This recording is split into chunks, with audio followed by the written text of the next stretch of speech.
Hi everybody, my name is Jan de Beer and I'm going to take you on a journey in educational philosophy. The title of this presentation is Maintaining Human Ethics and Values with a Multilingual Educational Philosophy. Now that's a lot of big words, but as we progress through this presentation, I think you will soon realize that it's very important to understand your own human ethics, your own values, and also have quite a good idea of the multilingual educational philosophy that is the result of many years and different influences in educational philosophies. Will Durant said, education is a progressive discovery of our own ignorance. Now that's something to ponder on and maybe to come back to again, but I think there's a lot of truth in this quote. So let's just look at the menu for today. First, we will have an introduction about knowing your underlying philosophy. You will have an overview of the ethical concepts. Then we will have a bit of a historical flight over educational philosophies, looking at the Western and Eastern and multilingual educational philosophies. Then you will be able to reflect a bit on your own school or institution's educational philosophy. We will have time to identify your intrinsic educational philosophy. Then you can look at your own core ethical values and hopefully get to the point where you can start to refine your classroom value system.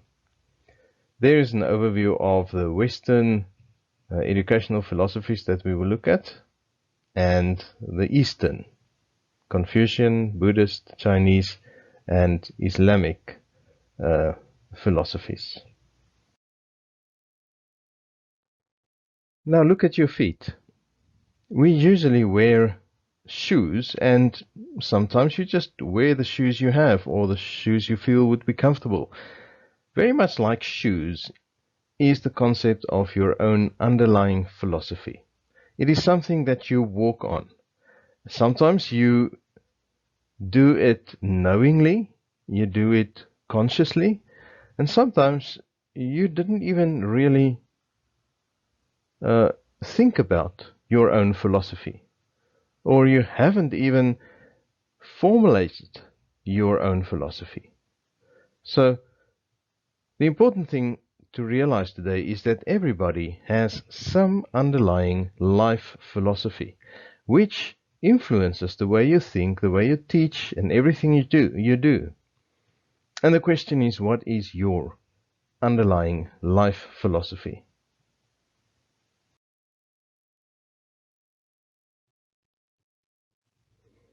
So, what are ethical concepts? Ethical concepts are described by the word ethics. That's the first word we usually use. And it has to do mostly with right or wrong. What is good or bad behavior? What are right or wrong actions? The questions that lead us to decide what is the best way to present a class. What is the way to manage a student? What is the right way to react on a request from a student? What is the right way to allow students to do things or not allow them to do things? This has all to do with your own ethical ideas, which are based on your values. Your values are things like, I think freedom of students are important, therefore they don't need to ask me to go to the bathroom, they can just go. Or, I think creativity is very important, therefore I will just give a very wide topic and then they can write anything they want. Or, discipline is very important, therefore my students have to be on time in school. So those are your values, which will be part of the way that you teach. Moral standards Your moral standard is basically the way in which you implement your values, or it is the standard of your ethics. So these words all have to do with each other. And your educational philosophy has a lot to do with your moral standards, your values and your ethics, and the way you perceive people learn the best. Now let's start with the history of educational philosophies. And I am really going to just make a overflight of it. We're just going to touch on some of the philosophies, but just to get an idea of how philosophies over time influence the thoughts that we have today. That's basically what we're going to look at in this section. So first let's look at the Renaissance time in the Western world, 1400 to 1600. The first person is Johannes Comenius, who lived in Moravia, or also known as John Comenius. Now, he's the first person who started writing about mass education, which we just today call school, and also about educating the whole child. But look how early it already started happening, 1600 in that time. So Montaigne actually, in 1533 to 92, he is the person who suggested that students should actually form their own opinions. And John Locke is the one who went further and said, well, we are basically born with a blank slate, which he called the tabula rasa. And he said that people should use reason to search after the truth instead of just following the opinion of the authorities or superstition.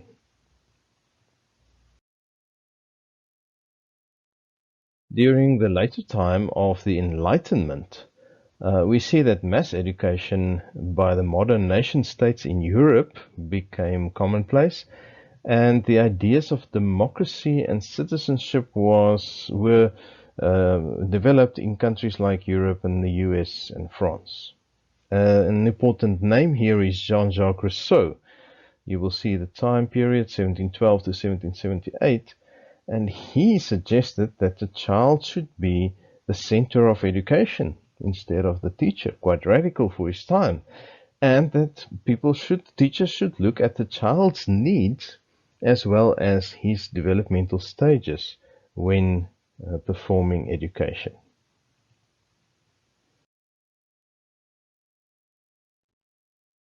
The next person is Pestalozzi. Now, the ideas that was prevalent in his time was that the teacher should more be just a facilitator, not really the one who actually teaches everything to the student, but facilitates the learning process. And in that time, there was a dismissal of the conservative theories of intelligence. For example, that only men could be intelligent or study, or only the elite. So luckily we could get rid of those ideas in that time already. And there was developing an understanding of self-instruction. So within that framework, Pestalozzi started to speak about the school as a model community, which should be similar to the larger community. And he said that everything emanates from yourself. That means that you also can contribute to this learning process. Therefore, people learn through observation and a lot through focusing on objects. So this is more of a personalization of the learning process. And he structured the teaching in an organized, logical way, presenting the knowledge in carefully graded steps, which is the starting of building educational courses. The natural method was developed and further expanded by Johann Friedrich Herbert. What he did was to involve psychological processes in this natural method, and he built it out further. This also formed the basis of the direct method. Now, they received criticism that the child simply imitates the teacher in this method, and a reaction to the child-centered model was the development of a monitorial method, where a teacher would teach students, leading students, and they would then teach other students.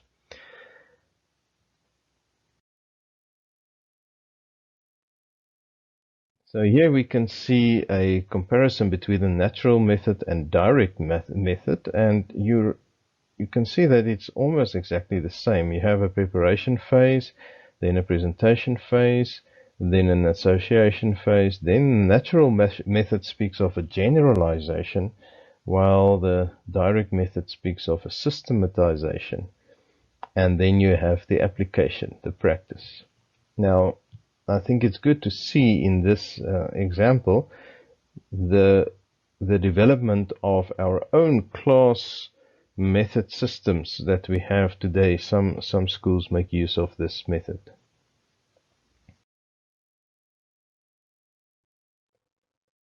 In the 20th century, we see the development of the progressive movement, where John Dewey, who is a pragmatist in Chicago, had a very huge influence. Now, that was in the United States in the early 1900s with its economical and cultural rise. Dewey visited the best schools in the nation, and he said that all these schools are child-centered, and the students are doing things in freedom. They have the freedom to do things the way they want to do it. And the activity program developed in this time. So let's have a look at the activity program.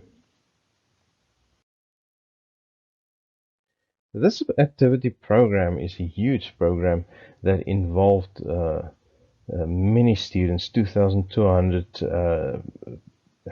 teachers, about 75,000 students, I think up to 69 schools. And the idea was that children and teachers select subject matter and planning activities. It centers on the needs and interests of individuals and groups. So it's not just for the individual student, also not only focused on groups, but for both.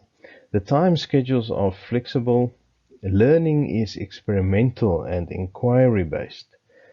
And it is supplemented by conferences, excursions, research, dramatization, construction and sharing, interpreting and evaluating.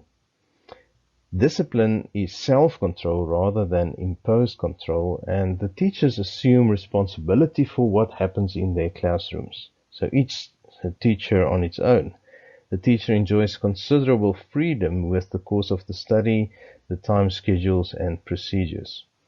And emphasis is placed on instruction and creative expression in the arts and the crafts.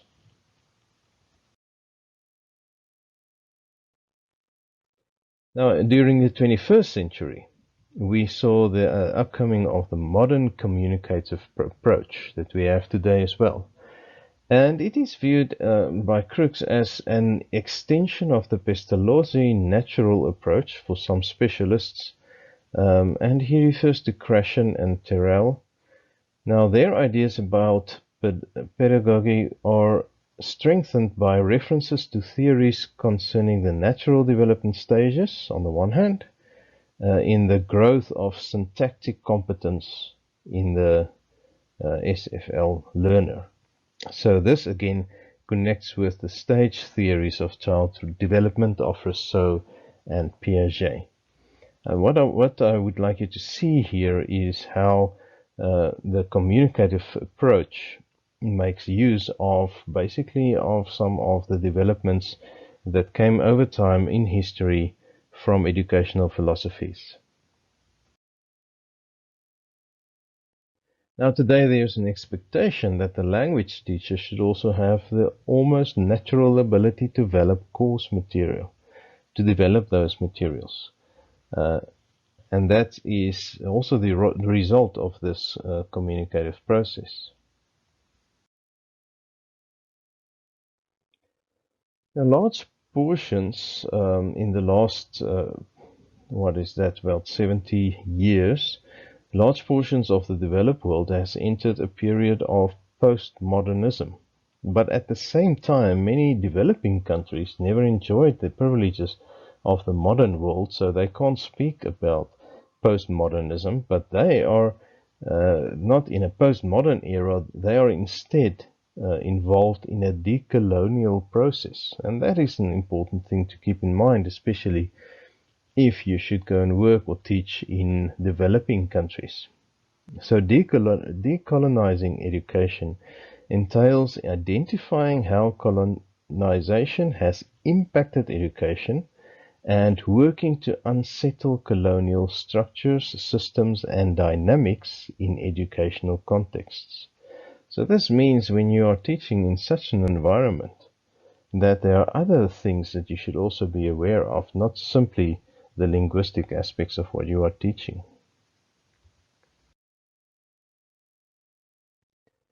Now, the decolonial process, what are the implications for the EFL or ESL teaching? For some, English brings freedom from the oppressor. This is a good example that you can find in South Africa, RSA, in the East Bloc countries like Uzbekistan, where other languages were the language of the oppressor. So English brings people in contact with the globalization away, freedom from that oppressor. For others, English represents globalism, and that you will see in Korea, especially South Korea, China, Japan, and also in South American countries, some of the African nations as well. And it might even be viewed as the language of the enemy. So if you are teaching in Iran or Saudi Arabia, Vietnam, some of those countries, there might be people who view this as the language of some sort of an enemy, depending on what the standing of that country is towards the West or towards America or Europe. Or you as a native speaker might represent the oppressing European. So be aware of this. Be sensitive for these kind of things, and show students in your own ethical approach that you have a wider, a more global, multilingual approach, and that's why we are heading towards that philosophy.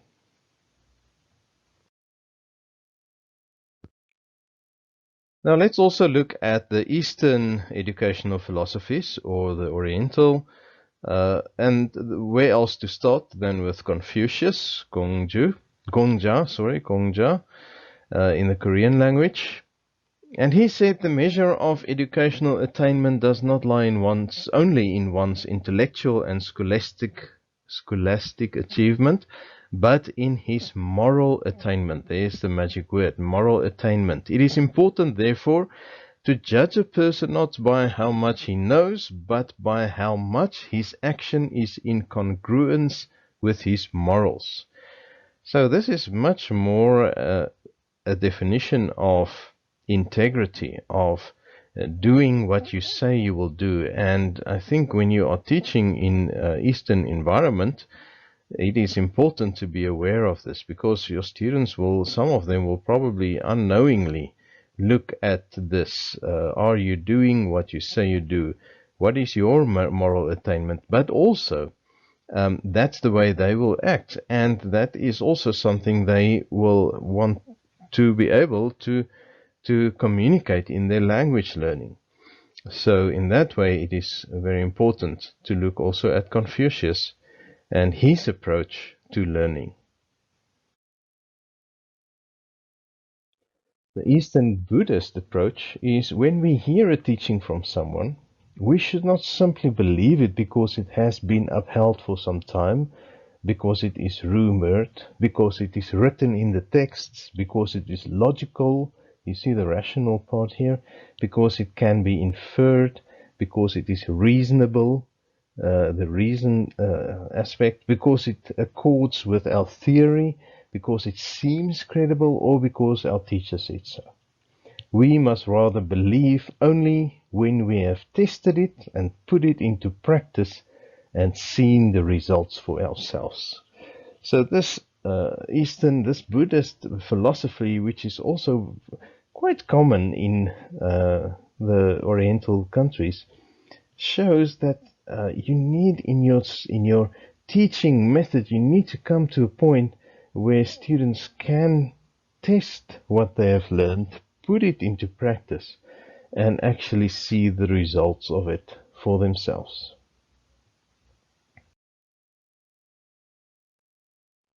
So what is the Chinese approach? The typical Chinese approach is good teaching is the union of teaching, learning, and doing. And knowledge and action are one. Knowledge must have practical consequences. You see how much emphasis is placed upon the practical use of the knowledge that you have taught in class.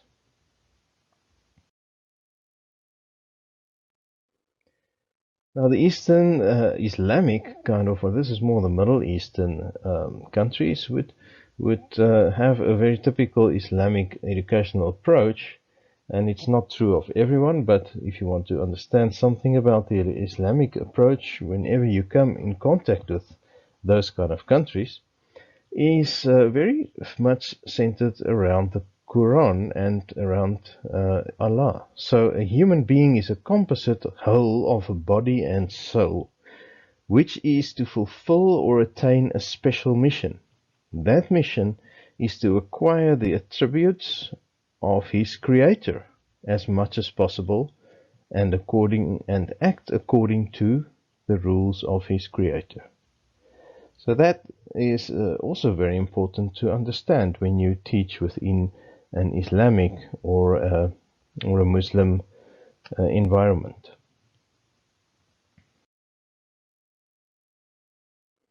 Now let's have a look at the multilingual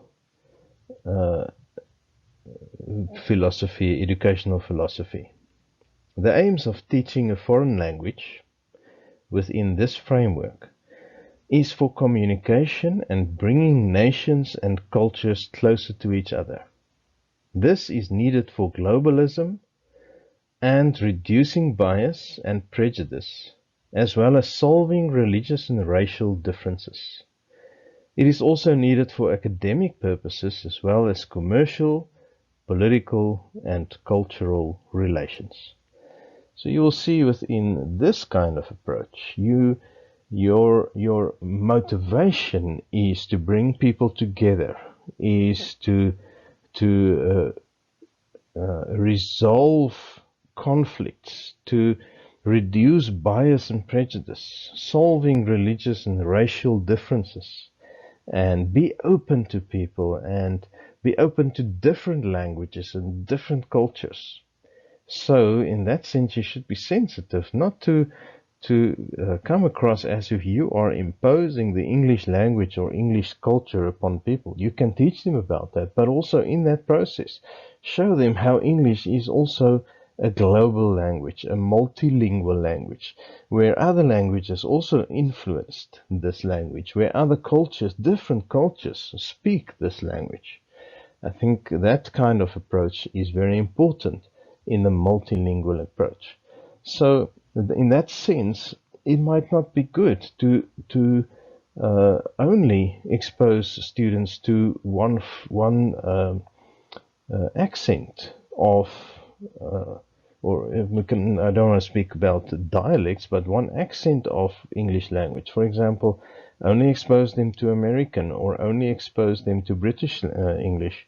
It might be good also to expose them to Indian or even the way it's being spoken in South American countries or even in South Africa or African countries. And so in many different countries, you get a different pronunciation of words, and within the multilingual approach, it is good not to only focus on one of those, but to make students aware that there are different ways in which people all over the world speak and pronounce English.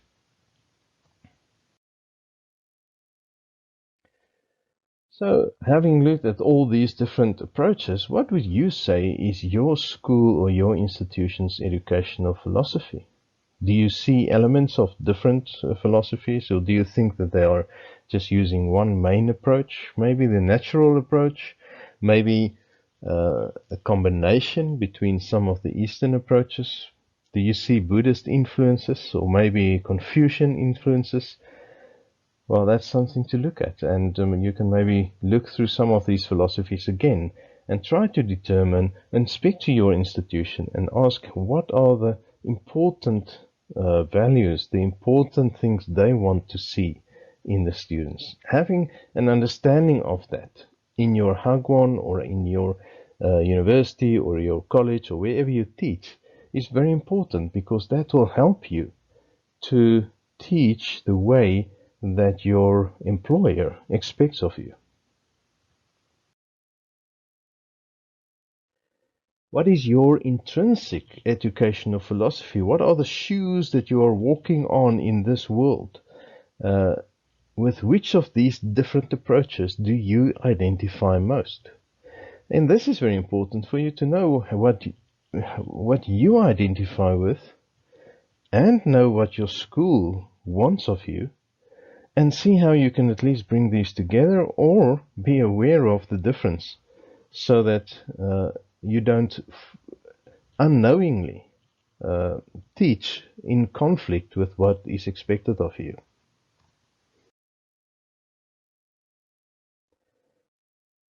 And within this process, it's also very good to go and ask yourself the question, what are your core ethical values? And values are things like, look at the screen, freedom, equality, wisdom, positively contributing to society, or brotherhood, that has to do with the society, individualism, creativity, material and financial provision. That's the idea, is that you should be able to provide.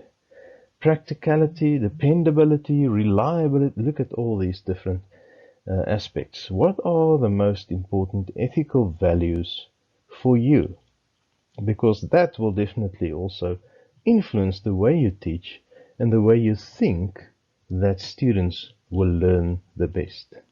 But these elements are also the elements that you often unknowingly communicate to your students, just in your classroom behavior, in your class rules, in your approach to assignments, in the way that you work with the students. All these different values of you will come through, will show in the way that you just live in front of your students and with your students.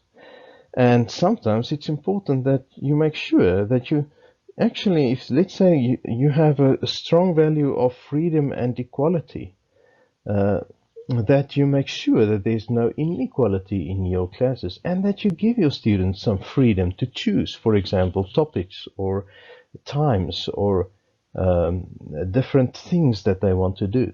Give them then that freedom and build it into your classroom, so that you can also live out your ethical values in your classroom.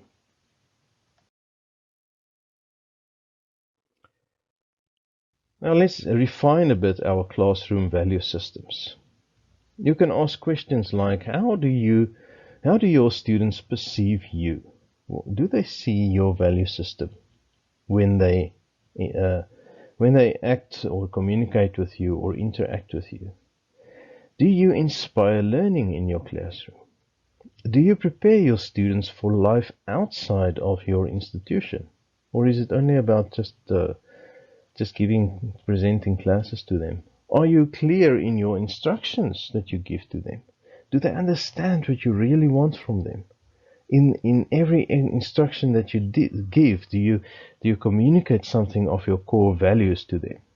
And do your students perceive you as fair in the way that you are working with them, and honest?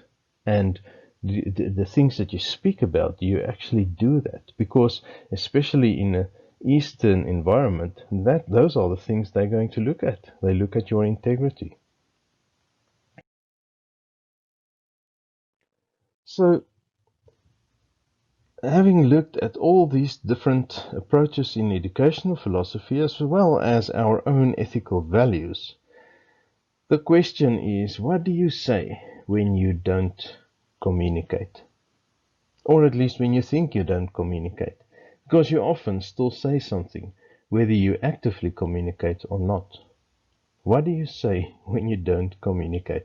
What are the shoes that you are wearing when you are walking? And do they serve a very specific purpose, or did you just put on the shoes that were lying in your attic?